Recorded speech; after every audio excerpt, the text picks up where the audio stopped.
is the daughter, okay, allow me to be vain a bit. I consider her the most popular, famous daughter of the Chief MKO Abiola, the winner of June, acclaimed winner of June 12 election, who is also a man that we're celebrating today for his great stride and his sacrifice to Nigeria.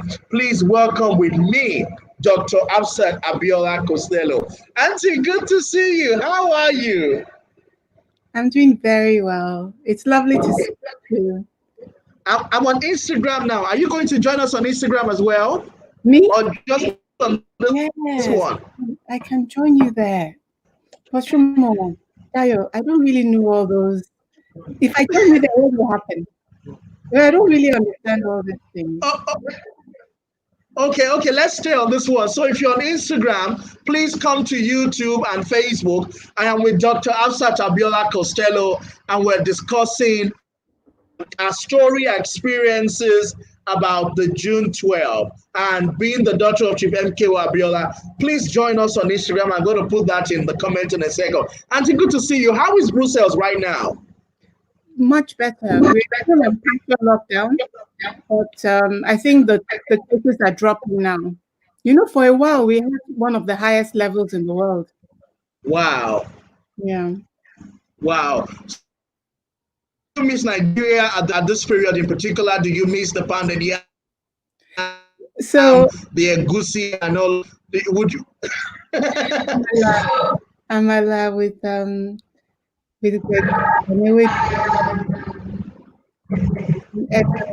a good. Fantastic. Wow. How old were you when your mom passed on? I was going to my mom died in what would be my 22nd year, but I was still 21 at the time. Wow. And what was that experience like? Do you want to take us into that journey for us to really appreciate what happened? Because it's also important that people understand the sacrifices that was made and what the sacrifices that children like yourself had to make because of your father's service to Nigeria and to the country. I think it would help us understand really what June 12 was about and the sacrifices that people, not just the politicians, had to make, but family members had to make. Please take us into your world. What was after her death, and were you hopeful that okay, at least I lost one? Your father was still going to be there, and then that happened. How was those years for you? It was very difficult, because I think before my mother was killed, I didn't have any real sense what the challenge we were facing, that it was so enormous. I just thought, because the election was free and fair, and everyone said so, that it was just a matter of impressing on the military the need to return to the barracks and honor the elections. And I respected what my mother was doing, organizing people to protest. I supported. I never thought that the military would assassinate her. And Wow. so when that happened, it was a jolt. It was a wake up to realize that we were really facing something quite dire. And no. So when my mother was killed, I should have expected that, okay, my father could also be killed. But again, I did not expect that. Wow. And what I will say is that the whole June 12 period, not just the election, but the annulment and all the protests, all of those marches, those demonstrations, all of those things were important to do to get us to have get us to a situation where we have a democracy. But at the same time, it took a toll on people in Nigeria as well, because even people that were not involved in the demonstration. I had a friend, and she was from northern Nigeria. She was living in Lagos and pregnant. But when this whole thing started, because people in the north were afraid for their safety, if they were living in the southwest, they became afraid for their safety. She now moved to Kano, and remove, there were some problems with the pregnancy. She gave birth to a child that has a kind is in the autism spectrum and has some kind of medical Wow. problems. And it was just one example of just the kind of suffering um, that the protest took, and the whole situation cost a lot of people across Nigeria. But Mm. one of the things that I wanted to make sure that I know that you're going to want to talk about a lot of things, Yes. but I want us to make sure that we talk about the most important thing for me. What I learned from the June 12th struggle was that Yes. if we organize, we can have an Mm. impact. And I think Mm. the mistake we made after June 12th was to stop Mm. organizing.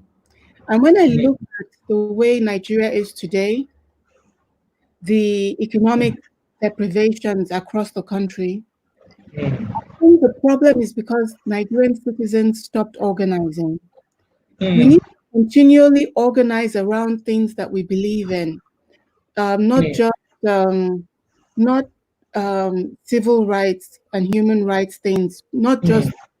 but economic things, things about economic development. Because, you know, I feel badly that my father's campaign was parallel to poverty, and that Mm.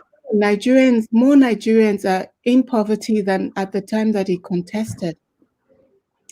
The Mm. poverty is still so prevalent in our society. And I think it's Mm. because we dropped the ball. We just left everything for the state. And the state, of course, is trying, but Mm. people have to engage as well.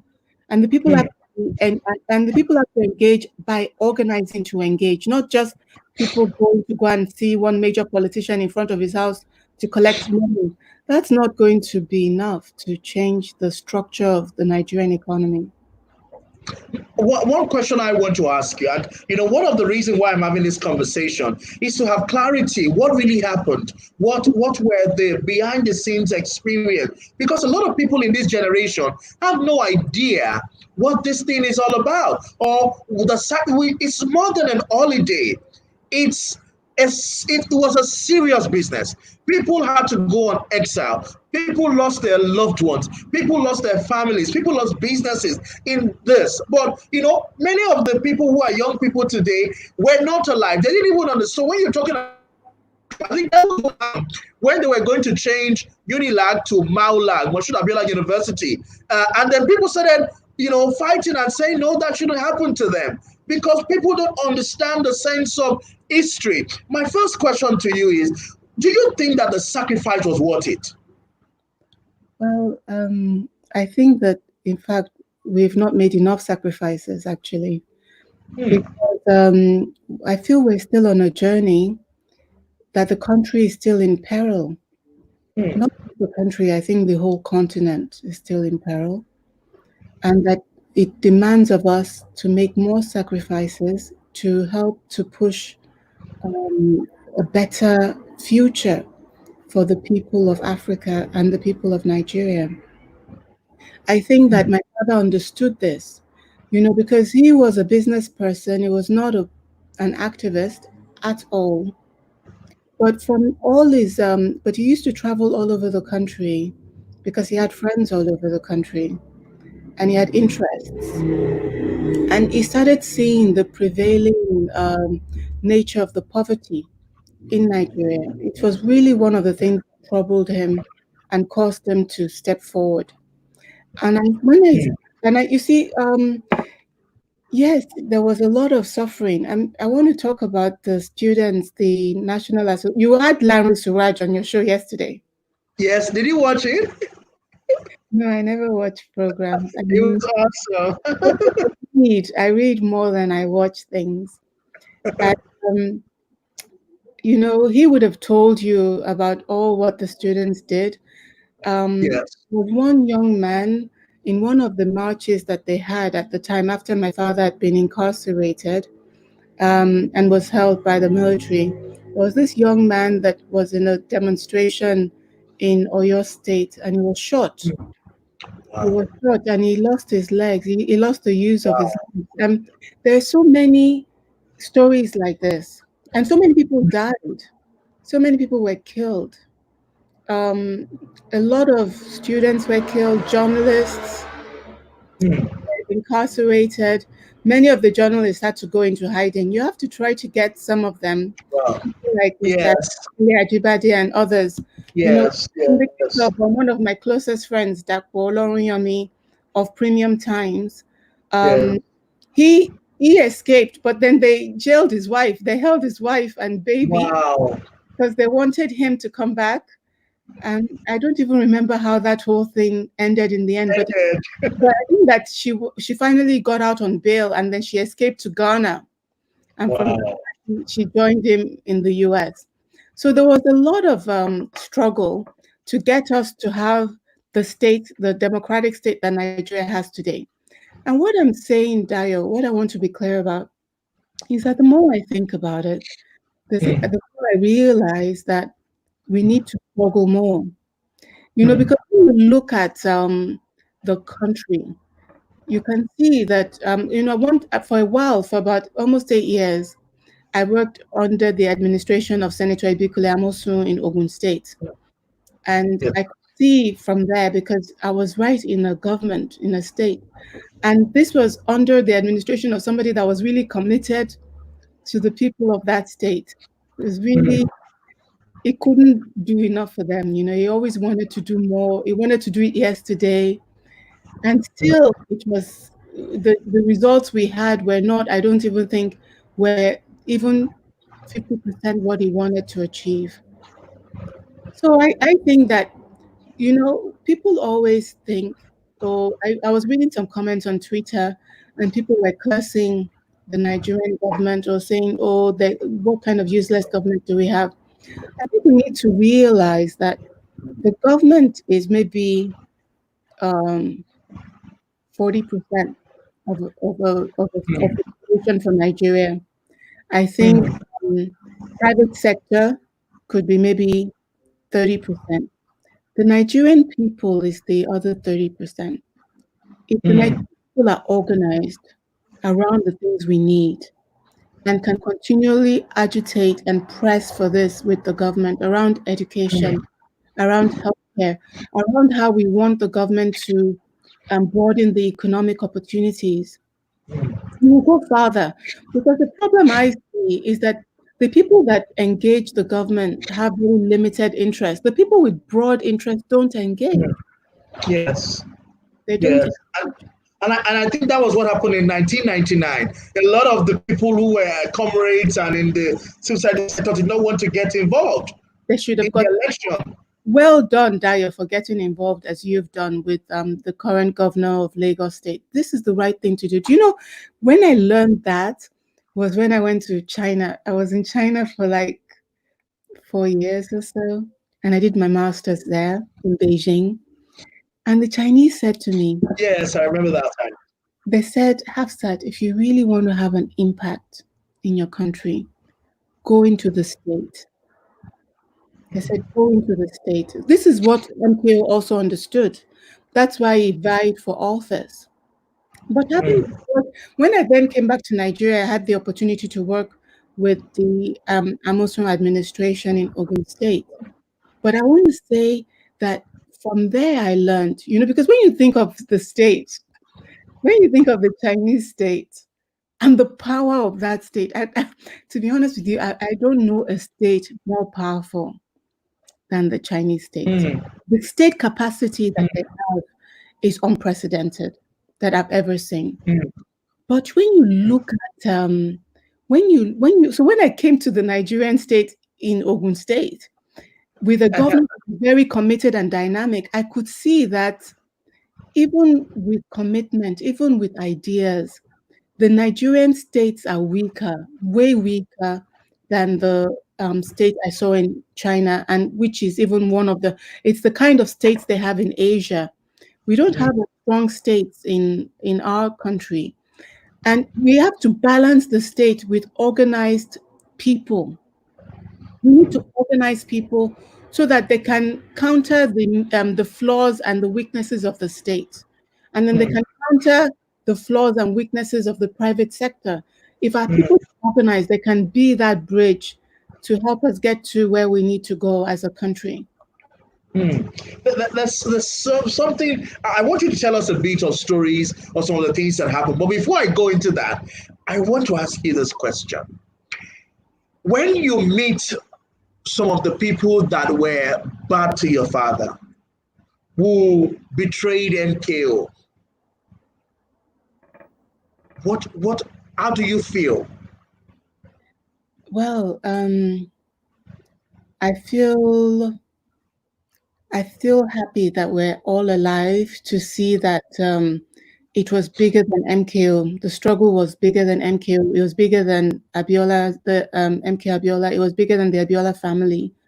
It was that it was for the Nigerian people, and they are alive to see that.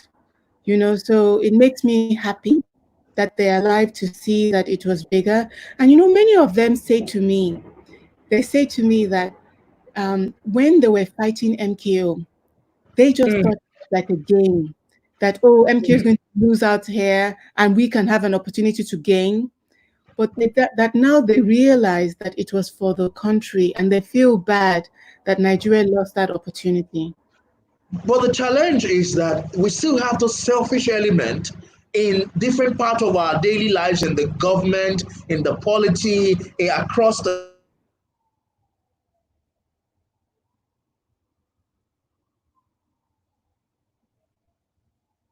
selfish and they want to see Nigeria succeed. But at the same time, we have to understand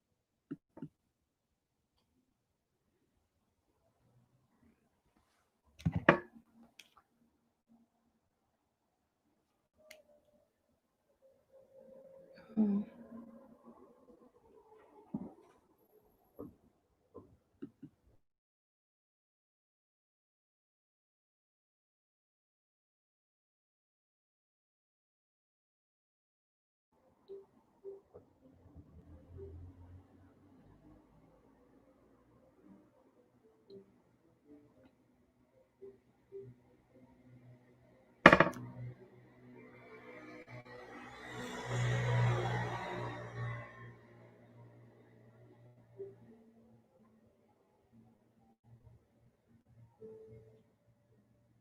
Mm.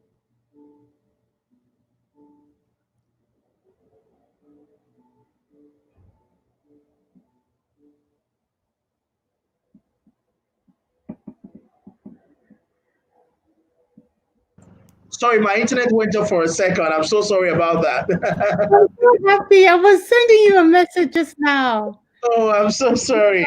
So, so when you see those kind of people who are in the political space, then you begin to wonder that there's a need to raise a new generation of people who are going to take Nigeria to greater height. What efforts are you making to ensure that we raise a new generation of leaders, we raise a new kind of people that can actually genuinely put national interest before private gain?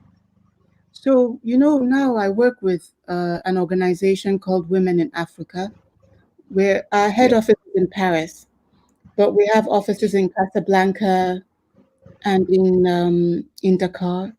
And also we have a satellite office, a small office in Abuja. I'm going to open one also in Lagos. And we're in Congo, Kinshasa, in Zaire, no, Democratic Republic of Congo. And we're opening another in Harare in Zimbabwe. What the organization does is to identify leading women in the private sector, entrepreneurs largely, to support them so that they can grow their businesses. And we're also working to provide a platform for women decision makers across the continent. I think that the key for me, I've been saying this, and I think I'll just keep saying it, Dayo, is that we need to organize as a continent. Our problems, we always look at our problems as Nigeria's problems, but what I find so fascinating when I look across 54 African countries is how those problems seem so common in other places as well. So I think it's not just a problem that we have, it's a problem that we all have. I think that the way in which we've been trying to develop our economies is the hardest way. We've tried to develop our economies by going outside, by looking for markets outside of Africa. Whereas when you look at the markets of the US or of Europe or of Asia, most of their trade is internal to the region. For Europe, I think it's as much as 70%. For Asia, it's as much as 60%. For Africa, for a while, it was about 13%. I think now we're around 17%. We need to build intra-Africa trade as a way to boost our women and our men, our entrepreneurs, and their livelihoods, and to create jobs. We need to focus on creating jobs, and we need to focus on creating value. And then as we create value, everything else will fall into place. But right now, we focus a lot on getting into office so that we can steal money. And the money that is in the office, we think is a lot, but it's not. If the countries are well governed, the economies will generate multiples times that money. So we need to focus on building the economies and governing, ensuring that the governance for the enterprises is suitable for them to grow. And then the countries of Africa will improve. And I'm trying to see what we can do to support women entrepreneurs and women decision makers who are in the forefront of expanding economies and creating enabling environments for business to thrive.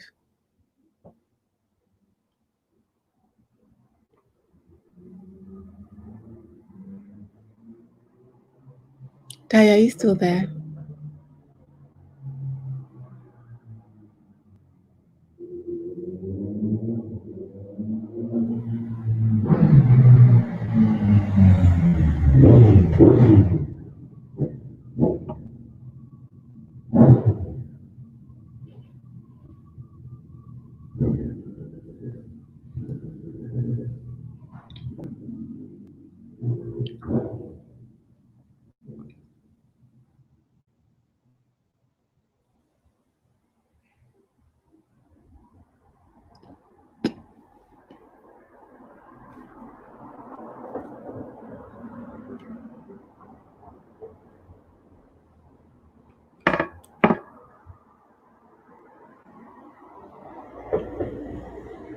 Oh, you can hear me. Oh, okay. So what I wanted, oh, Dayo, you finally made it back. I'm so sorry, but people can hear you. They're at home. They're listening to you. So even if I disconnect, please keep talking. I can hear you. Okay, You so are not disconnected. I'm the only one. I'm so sorry. Okay, let me keep talking. What do you want me to Yeah, talk? but I can hear you. Okay, so now I wanted to. I was asking, how are you raising the work of So kind, many for of your, example? so many of your viewers are saying hello. So I want to say there's a Mrs. Olabisi Shea Abdullahi. Good evening. Thank you for joining the program. And Abdul Rahman Ajasa. Thank you so much. They're all sending nice messages. Oh, Absolutely. Mr. Joseph Olowo Kere. Hi, nice to see you. Thank you. Oh, so many nice messages. A lot of them, people are excited that you're on the show. We have a lot of people who are watching from YouTube. A lot of them are watching from Facebook. Esau Safi says, Dr. Abiola, thanks. Good to have you. I'm sure he said it meant good to have you. Thanks for Thank have you. you here. Yeah. Thanks. Good for you to be here. So people are watching from different platforms. I wanted to quickly wrap up on that before I go into the story. So what are you doing through Kind and through Women in Africa in ensuring that you're able to you are building capacities and raising a new generation of leaders in particular across the continent?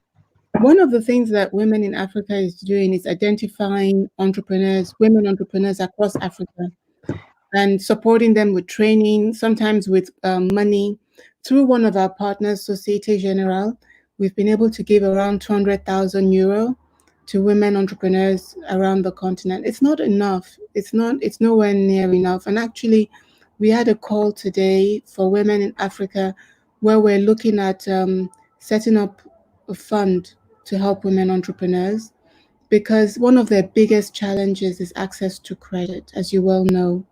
And we want to be able to address that. With KIND, as you know, KIND was created, Kudirat Initiative for Democracy, was created to honor my mom.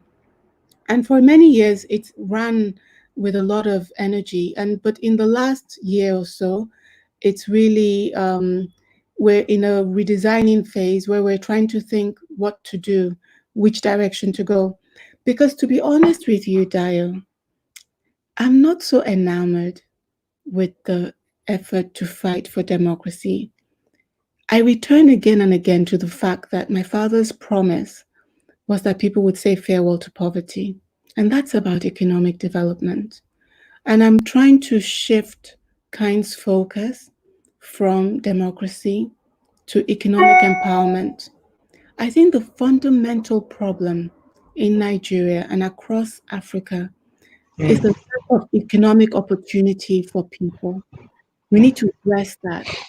And as we address that, you see, it's hard for you to say, look at what happened during elections in Nigeria, where many people are so poor that they will be willing to sell their vote.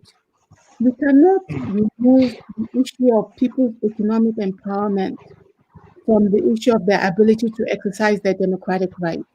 We need mm, to reconnect the two issues, and I want KIND to be in the forefront of doing that. And so we're working now on with some partners to in the ICT sector in the US to look at how we can build coding capacity and all this capacity for young people in Nigeria to be able to take part in the digital revolution that is taking place. You know, the power of Africa is our people. And we have the youngest continent in the world. Our average age is about 18 years old. 60% of our people are under 30. So we can build that, whereas the rest of the world are not even replacing their population. All the hope for labor is Africa. So if mm, Africa has a huge opportunity, if we can quickly take those young people, make sure they're properly trained so that they can compete globally, then the next century belongs to us inevitably. But we have to do our part, and we have to be, all of us have to be involved in making sure we can do that. We have to address the education. We have to address apprenticeships for young people so they have skills. When I was going to school in Nigeria, even abroad, even in the US and in China, they were teaching me how to think. I want us to teach people how to do things.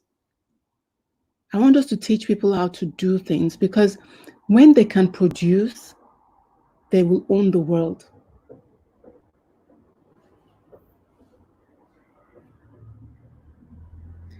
And so if you're stuck, you're frozen again. So I think you're not going to be able to hear me. So I'll just keep talking. So, like now, they're telling us that Africa's agriculture market is worth maybe, I don't know, hundreds of billions of dollars. I want to promise you that the bulk of that money is going outside of Africa. And yet, a lot of our African people are in agriculture and producing food. We need to find a way. We need to work with our state governments to find a way for us to protect the food after harvest and to be able to go get our food to market. We don't need handouts. People don't need handouts. People need economic opportunity. And we have to find this way. And that's why I'm so happy, Dayo, about this disease. I know it's killing so many people all over the world, but a disease that keeps our leaders in Nigeria, they can't escape. If they need medical attention, they have to get it in Nigeria. It's the best kind of disease for us. because all of a sudden, we leaders and people of Nigeria are together. All we ever needed was to be together, and then we can build together. Once you are a united house, nothing can undermine you. So I want us to seize the opportunity of this pandemic to set the pace for governance in Nigeria in such a way that the people with broad-minded ideas for the country, not about personal gain, but for the country and our people, should sit with our leaders, because they are always good leaders, and we can come up with a new contract for Nigeria.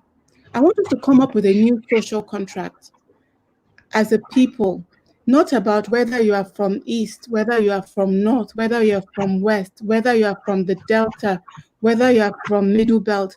As a country, this is the biggest country in Africa with 200 million people. We're the hope of the continent.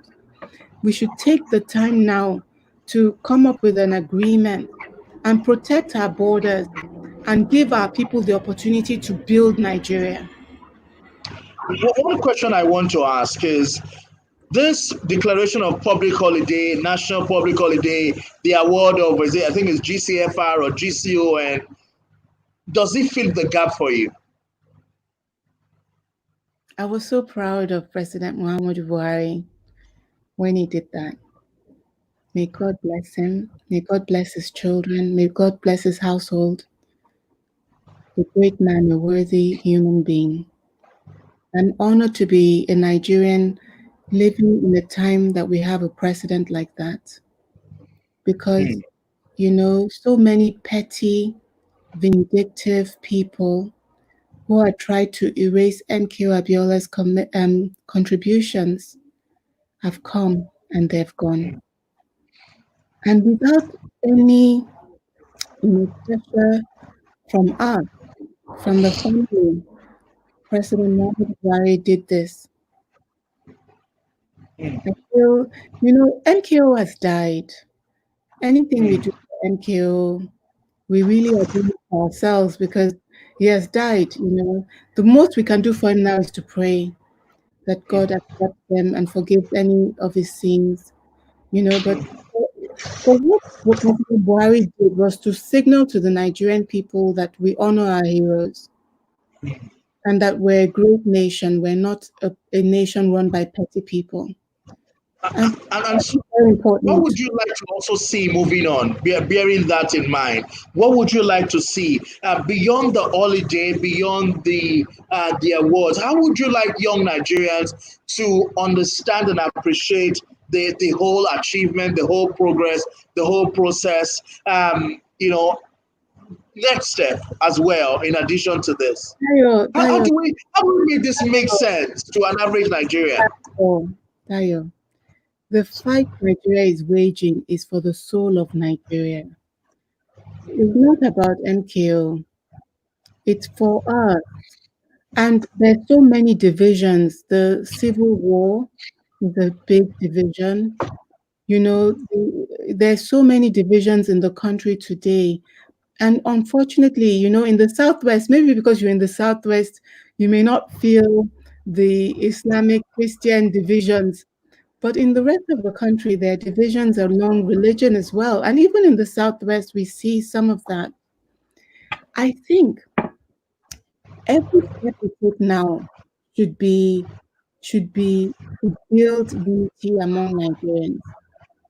Whatever we can do to make sure that the people of Eastern Nigeria feel that they're part of the country, we should look at doing it, which involves remembering what happened during the Civil War, which involves telling the stories of what happened, listening to survivors and seeing what can be done to repair. And President Buhari actually talking about that, this issue of the Civil War, just recently paid all the pension for the soldiers that had fought on the Biafran side. That's the kind of thing we need. And we need more of things like this. We need to build unity because, the Yoruba have a saying that a lizard cannot enter your house unless there's a crack in the wall. Yeah. And Togiri Obalano, Alagba Olewobe. then, And we need to we need to we need to um, um, we need to cement all the cracks because Africa needs Nigeria strong. And so Nigeria, we need to come together. We need to see how we can do that. And MKO would have wanted that because MKO was for Nigeria. He loved all parts. He had friends in all parts. He engaged all parts. We need to be doing that more to build. If we really want to honor people like him, that's the spirit in which we should do it. MKO, SDP, action, Abiola, Abiola, MKO is our man. Oh. Where were you when the campaign was going on?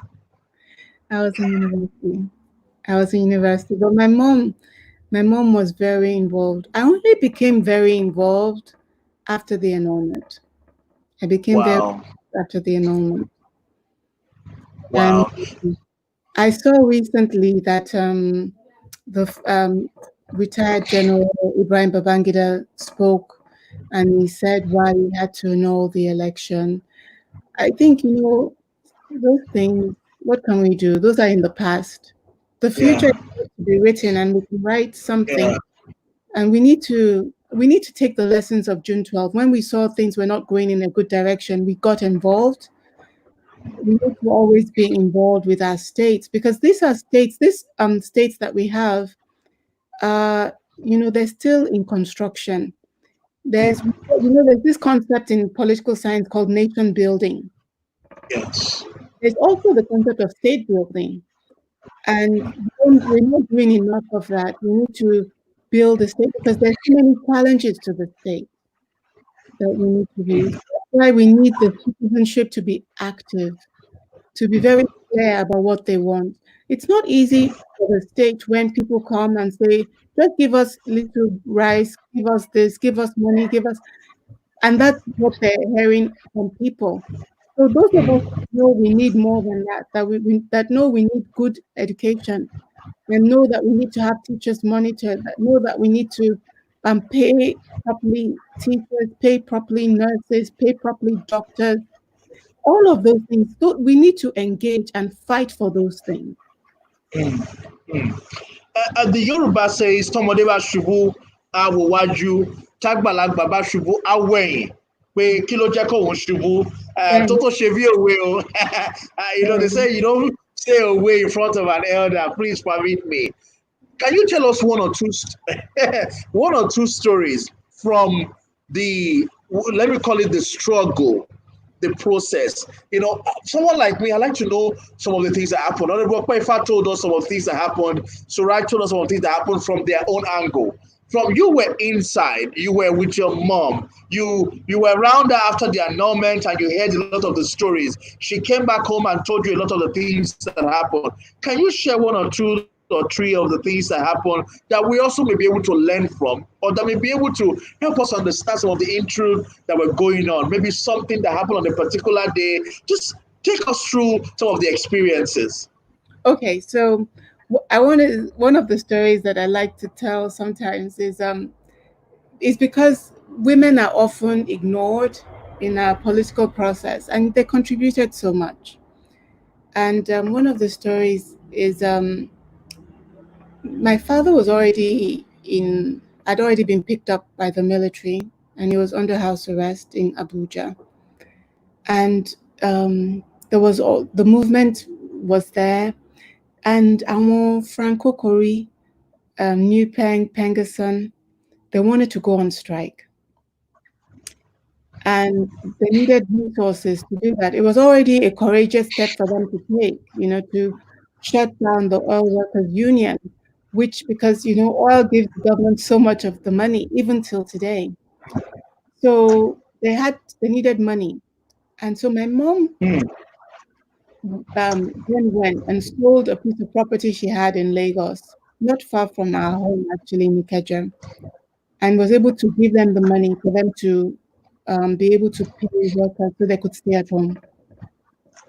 Now, Wow. I want to tell you the backstory of Wait, wait. The, having the that. workers in Nigeria, they Yes. pay Nigerian workers. Wow. But when they paid them to stay at home, the leaders of the strike had to go into hiding because the military was looking for them everywhere. And Wow. and I so need to write that down. the strike lasted about 12 weeks, Wow. which is like 3 months. And I think it's the longest strike by all workers anywhere in the world. Wow. Then and the only reason that the strike ended was because somehow the military found the location of Franco Kori, Milton Dabibi. These were the two leaders of the two unions and arrested them, which Hmm. crushed the morale of the workers, and then they went back to work. But I wanted to Wow. tell you, Dayo, about how my mom was able to buy the land that she then sold for Wow. that strike. When my mom married my dad, she married my dad when she was 20 years old. Wow. She was a high school graduate and working in Adibawale Electronics. You know that shop in Ikorodu. Yes. So she was working there, and he came in one day, my dad, and he saw her and he thought, whoa, stunning, beautiful. I want to marry this woman. I mean, she was one of the most beautiful women I'd ever seen ever. Wow. He also, appreciating good things, was wanted to marry her. So they got married, and before he married, I was like, she was the head girl of our school, yeah, of our high school in Ijebu days. Brilliant young girl, but she just didn't go to university. So my dad was like, "I will send you to university. You want to become a pharmacist? I will let you be. I will support you so you can become a pharmacist." He made all these promises. So the woman married him, and then Hmm. the next thing, she blinks, she's pregnant. She had one child, and then after she had the first child, my older brother Lekon, 1 month after, she's Hmm. pregnant again. This time, Hmm. pregnant for me. And then after I Wow. was born, 3 months, she's pregnant again. And she just kept having, like in the first 10 years of our marriage, my mom managed to have like 7 children. She lost two. And then in the next 10 years, she had another two. So she was Wow. so busy, and my father forgot all those promises. The promise Wow. letting her go to university and all of that. So when my mother started telling him that she wanted to work, he was upset. He was like, Are you saying that I'm not taking good care of you, that I'm not giving you enough money?" And then, so my mother said to us, the children, that she said, "You should talk to your dad because I've been trying to talk to him." Then, so my so one day my father came into my bedroom, and I look exactly like his mom. I look like exactly like his mom. There's a few of us girls that he has that look exactly like his mom. Me, Tudun, my sister that is on television at Arise TV, and then my sister Lola, my older sister. We Edewo. Yes, yes, we all look alike, and we all look like my grandmother, my paternal grandmother. So he came into my room because he's always thought, have um, he always thought I was like his mom and I would be very wise. So he came to tell me about the problem he was having with my mom, that she wanted to. Wow. So he said, your mom, she wants to work. And I said, well, Daddy, a lot of my friends in school, their mothers work. There's not a big deal. And he looked at me, and the way he looked at me was as if he had finally discovered that actually I was not his mother after all, that there was a mistake. Making us talking also. So he leaves me alone. He goes to all the other siblings, and they all say the same thing.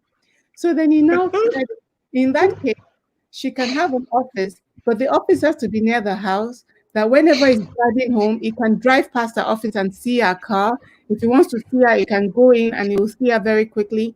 And it gave all these conditions, and she said no problem. So she now set up a pharmaceutical supply company, supplying Glasgow, Smith Kline, and all these big companies. And it was from the profit of that she bought this land. And then when he now had Wow. a problem, she now sold the land to help him. And I was so much looking forward to him coming out of prison. So that I Wow. said to him, Daddy, you remember that time when you said that can you believe your mother wanted to work? And did you see Yes. how her working in the end served Yes. for the Saved you. yes. Yes, and I think one key lesson from that is when you pay it forward, when you sow something good, you don't know when you're going to reap it. As a matter of fact, it may end up being you that you reap it, or your child that is going to reap it. And also, even for married couples, that when you empower your wife, you never know when she's going to be there. Imagine if she didn't get to be able to do that.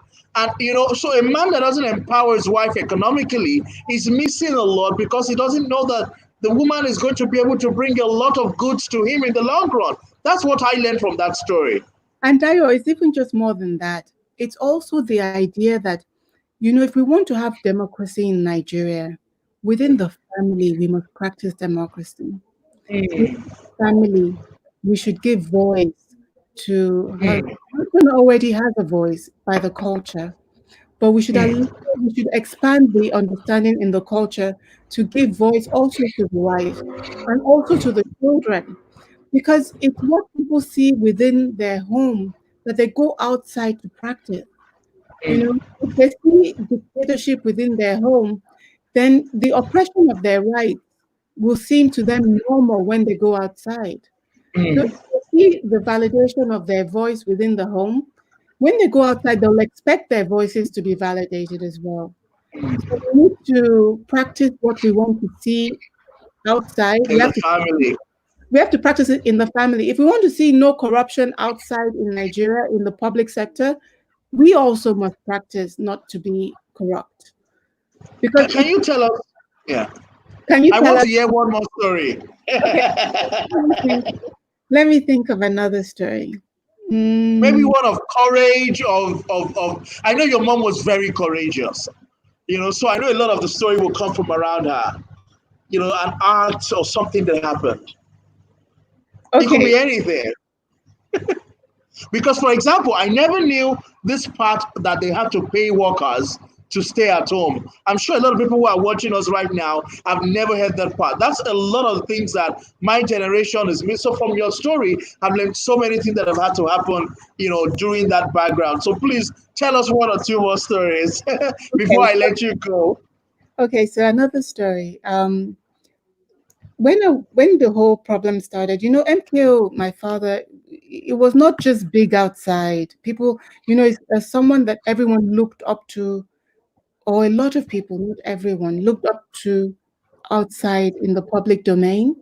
But even in the family, it was larger than life. It was a very um, beautiful presence. And when he had the problem and he was picked up by the military, I wanted to help, very much, but I had no idea what to do. And I remember one day I was at Harvard in my second year at Harvard studying. I'd just chosen economics as my area of concentration. And I was walking to the dorm from my classes. Hmm. And I was feeling very, very alone because I'm, Hmm. I'm at this university in the United States. And American people are lovely people, but they Hmm. often know a lot about places very far away. Certainly, they wouldn't know a lot about Nigeria or many of the African countries. So, as I was walking to my room, I see a table and I see a group of students petitioning. They were asking other students to sign a petition. And I Hmm. thought to myself, what could these people be petitioning about? Maybe they're petitioning for the right to walk barefoot on campus or to have beef on Sunday. I just thought they Hmm. were petitioning for something completely irrelevant. And then I was Hmm. thinking to myself that I am the one with real problems. But these people were petitioning about what they think are real problems that are no problems at all. So this is Hmm. what I was thinking. And I was walking and I was trying to avoid them so that I wouldn't have to sign their petition and I wouldn't have to be rude and say that I don't want to sign. So I was Hmm. walking around that table and the group of students came around and stopped me. And they said, please, We're gathering signatures. The elected president is in prison in Nigeria, and we're demanding his release. God damn. So I just started crying. And I said, you know, you're speaking about my father? They said, no. We just gotten some information from an organization called Amnesty International, and they wanted to respond and do something. So they said, could you please come to us, to our group, and explain to us what is happening in Nigeria? Because we only got the information from Amnesty. We don't really know what is going on there. So I ran all the way to my dorm room and I phoned my mom and I say, Mom, please send me all the information about all court cases and all the efforts that you've been making. Because there are a group of students here that want to help us. And I have to go and explain what is happening. And my mom sent me, at that time, it's before email that we have now. At the time, it was in the time of fax machine. So my mom sent me all this information to a shop. And on the cover letter, she wrote, thank you, Hafsat. I've been waiting for you to ask to help. My Wow. mother was assassinated within the year that she sent that email to me. Well, not email, the fax that she sent. She was assassinated within that year, before the year ran out, she was killed. And I remember when I saw a message, I had tears in my eyes because I didn't even know that my That she mother, wanted you to help. I didn't even know that. I had no idea because you think of yourself as such a small part of this fight. You know that what can you do? I thank God every day. I thank God every day for those students because of those students, I was able to go and speak to them. And then they said Harvard College and Harvard University had that they had shares in companies that were working in Nigeria, and that they were going to start to pressure the school government to withdraw those shares, to sell them off, because they didn't want to be involved in the problem in Nigeria. They didn't want to be in any way financing the problem in Nigeria. And then that started that effort. Then they started deciding that the city of Cambridge, where Harvard was located, should also not be involved in anything that would be helping finance the military in Nigeria, that they should withdraw support. Then we went from the city of Cambridge to another town nearby called Amherst, and other towns, New Hampshire, the state of Massachusetts, the state of California. And then I started traveling all over the United States to New York to fight to present the case of Nigeria's demand for democracy and the need for support from the American people. And the American people helped. They stood up, they marched, they demonstrated, they signed, hundreds of thousands of people signed petitions for us to their Senate, to their House of Reps, to their president, to their State Department, Wow. fighting for us to have freedom in Nigeria. So today, when I think of our freedom, I know that it was hard won. When it became impossible to fight in Nigeria with the assassination of my mom, the message to the activists was that we will kill you if you continue. So a lot of the major activists left the country and came into exile. People like Senator Bola Ahmed Tinubu, Professor Wale Soyinka, many, many, many others, Pa Anthony Enaro, they all came to the US to launch the fight from there. And we were able to mobilize the American people to act as an amplifier for our own voices. Because what are we? We're not even citizens there. So their government can listen, but only to a certain extent. But because their own people raised their voices, then the government had to act and had to respond. And they did that.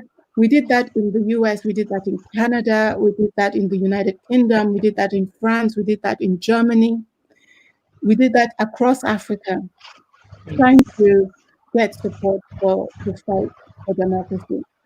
I think that the mistake we made is to suppose that very much like the mistake we made at the point of independence, is to suppose that with independence now it's all victory. It wasn't. With the end of the June 12 struggle and the return of democracy to Nigeria, it wasn't also victory. There's only victory when the people are organized in such a way that they can defend against any incursion on our freedom and defend against any attempt to relegate and subjugate us, our people. Our own people, organized and mobilized, are the best defense, whether we're a sovereign nation, a democratic nation, however we're constituted. Our people organized, enlightened, are the best defense at any time. And what we should have done from 1999 was to use that opportunity to deepen the organization and deepen the engagement with our people and to organize them in farming, organize them in industry, organize them in every dimension, every domain. That what are our medium to long term interests and how are we going to push it? Then Nigeria would, then we can actually see the dividends of democracy that everyone yearns for at home. But whenever we drop the ball and say, okay, it's done, let's go and sit at home, the question is, who continues to fight? If you do not continue to fight, you cannot, it's like who continues to plant the seeds? If you do not plant the seeds, you cannot harvest. If you do not continue to organize and be present to push for the medium and long term interests of the country, then there can be no harvest for the country. And I think it's people have concern about survival. Would you agree that if the poverty, perhaps everybody's concerned about even making a living for themselves, that they like, it's not, I'm not, they would that be a factor? Dayo, the poverty is a symptom of the lack of organization. We will stay poor. Not only will we stay poor, every decade that passes, we grow poorer. We go poorer until we understand this simple thing I've told you. When we can organize our people in agriculture, when we can organize with all the cattle, when we can organize our people and say those cattle can be organized in such a way that we can aggregate the fertilizer that we need if we want to go back with organic fertilizer. If everything that we do, we must organize. If we organize, then we are wealthy. It's the lack of organization that makes us poor. Not when the poverty is a I don't know quite how to explain this, but we are poor because we are not organizing to protect our interests. We need to stay poor until we organize. So a lot of our people sell out, and whenever we organize, they'll sell out. They'll say because they're hungry. They should know that they're only going to become hungrier in the future. No culture in the world, no country in the world has built wealth by going it alone, by saying, I'm only interested in myself, what I can do. You build when you come together and organize, and collectively you now build. Look at China is the best example. Why is China so, why do they have as much as they do today? Because they protected their ability to produce. They protected the ability for as many Chinese to produce as possible. What we do, if Dayo can get a contract and hammer, then everybody's happy, oh, Dayo has hammered. No, the Chinese are not interested in Dayo hammering. One of the things that they used to say in China, they used to say, Dayo is just one brick. Hafsat is just one brick. MKO is one brick. President Muhammadu Buhari is one brick. We're all individual bricks. What is the value of an individual brick? Yet, if you bring the bricks together, you can build a hospital, you can build a school, you can build a museum, you can build a stadium. When the bricks are together is when you have power. We need to learn this. There's a quote that you said that I'm trying to find. It's a quote about the candle. Candle. Let me find it on Google. it was about if we all light our candles together. I've seen that quote in many places. If we light our candles together, we can light up the world. Yes. I wanted you to give a final comment before we go on that. Referencing that to the Chinese story about the brick.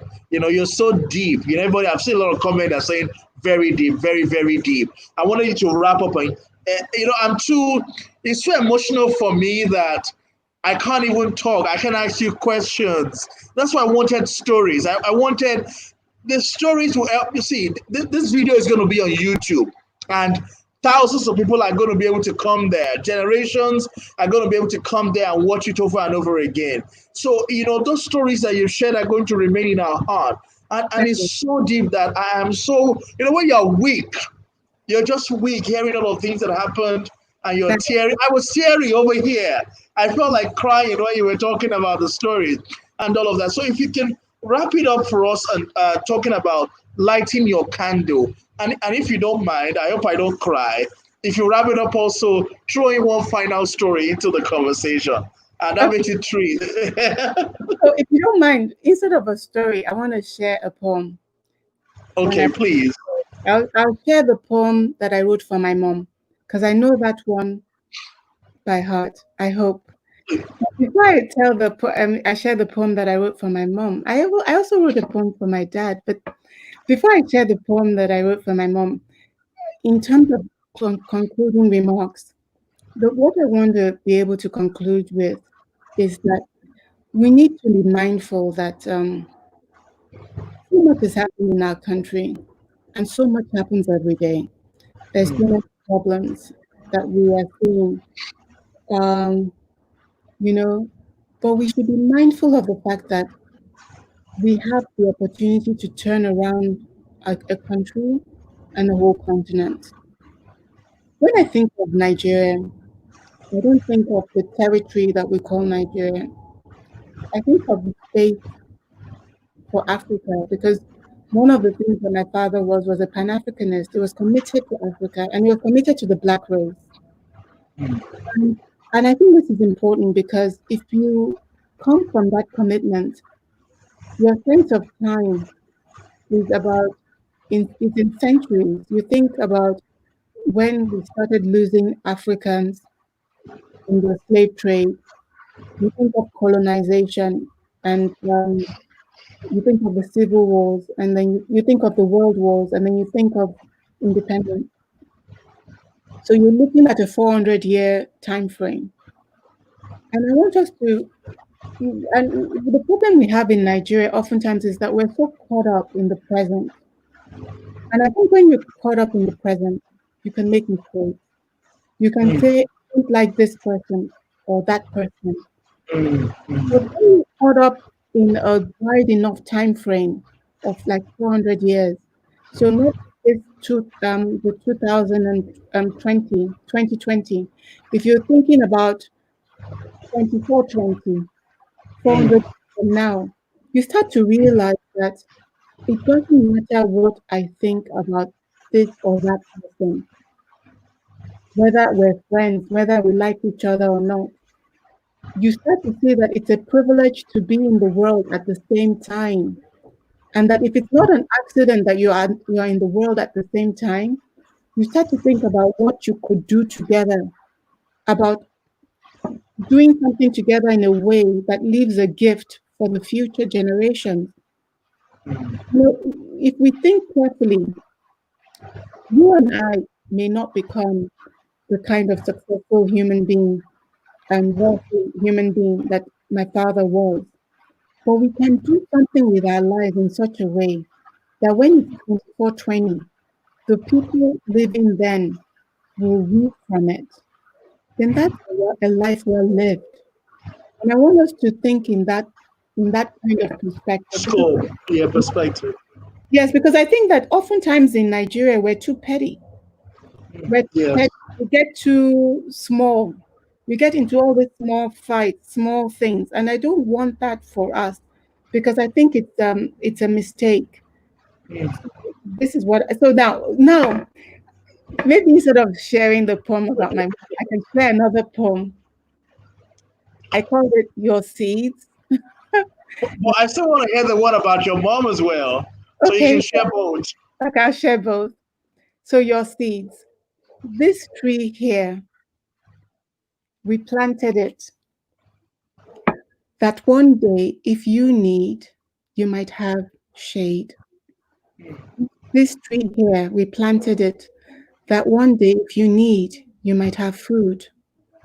That one day, if you need, you might have wealth.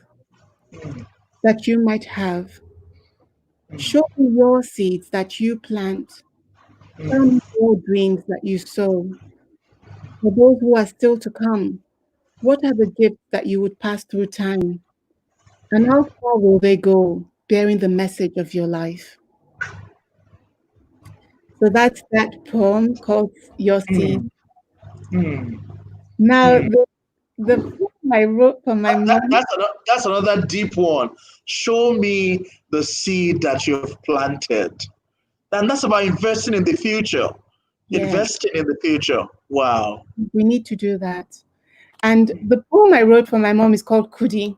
Now, you know our Mm. name Kudi in Hausa. What does it mean? Do you know enough? Money. Yes. And MKO, when he was alive, what did people say that MKO meant? Money kudiowo. Yes. So so money Kudiowo is money to the third degree in math. Mm. Money, Mm. money. So you Ah. you need to have that. You need to have that background for the poem. So it says, "It's a pity, Mom, you won't be growing old and gray, but I'll talk about Mm. it to everyone that comes my way. Some Mm. people say, 'Oh, my mom, she was ever so nice.' I say, 'No, Mm. she paid my people's price.' In a time Mm. with the market full of goods, surprise of surprises, they sold our people there too. On the ground, battered, they would sit, as others bartered, treating them like meat. My mom came by, she couldn't hurt a fly, but she saw the people were tired, the sun was high. To the seller, she said, 'You have to set my people free.' He said, 'Madam, what do you have for me? I am Kudi, I am money, all of me. Set my people free, pay for them with me.' Along with her went her husband, who was money to the third degree. So many people joined till the bill was paid for eternity. 'Tis a pity, Mom, you won't be growing old and grey, but I will talk about you to everyone that comes my way. Some people say, 'Oh, my mom, she was ever so nice.' I say, 'My mom, she paid my people's price.'" Money to the third degree. Wow. Wow. Can we get the one for your dad as well, please? Now that one I've not memorized it, so let me see if I can even find it here. Let me see if I can find it. I Wow, think this is so deep. You came and you paid your people's price with yourself. Wow. I It's found it. I found Daddy's poem. So okay. it's called An Ode to MKO.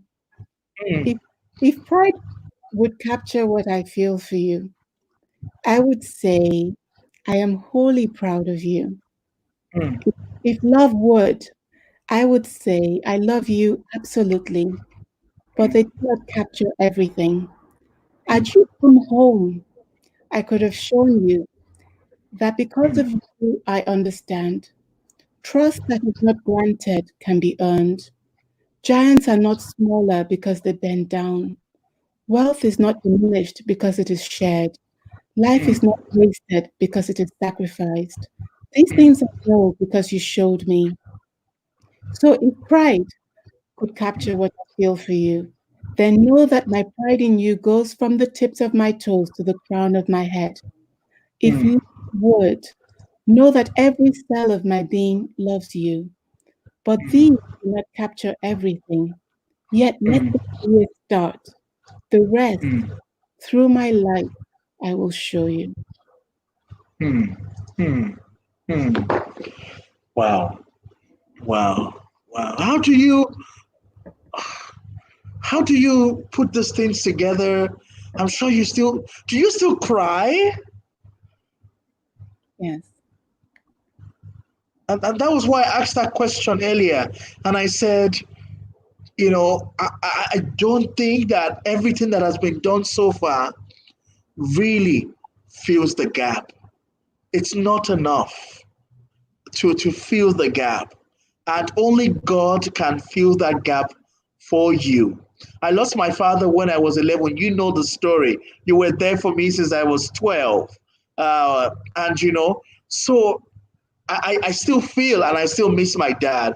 So I can imagine how you feel and missing your dad and your mom. And I'm sure sometimes you may not admit it, you feel heartbroken that he had to pay that much of a price for Nigeria and for the people. And the annoying part of it sometimes, if you allow me actually, is that you did wonder, do people really understand the price that was paid? Do they really appreciate the sacrifices that he made so that we can be where we are? And then it can hurt because you're now thinking, even for the sacrifices that he has paid, we're not where he actually wants us to be, which is farewell to poverty. Do I speak your mind, Hafsat? So there's an African saying, if you want to go fast, go alone. If you want to go far, go together. I want to come back to this issue, Dayo, and I want us to close on this issue. Africa's problems are deep. MKO has done a lot to help us see, but he wasn't the first, and it will not be the last. We have to we have to liberate the continent. We have to empower a people, a world. We have to be able to we have to be able to build a country where and a continent where our people will do well, because the fact that we're not doing well is a construction that is not just being decided on the continent. It has to do with global dynamics. So MPO did a lot, and it's sad. It's but there's sadness every day. There's sadness for the young girl that was raped and killed in the church. There's sadness for the young man who was killed while he was lying on the ground by a police officer. I've cried about that too. So there's a lot of sadness because we're Black and we're in a world that doesn't really value Black. And I'm saying to you, Daya, that we have the opportunity to build and leave something for our children and their children of a different kind, and we must meet that challenge. We must meet that challenge because it's a 400-year challenge that if we do not meet, will continue to be present in the lives of our children and their descendants. We must meet it. So yes, we can be sad about MKO, but we cannot afford to stay in the sadness. And this is the most important point that I wanted to make, is that we should be proud of the fact that we're Africans. Before, I went to Europe.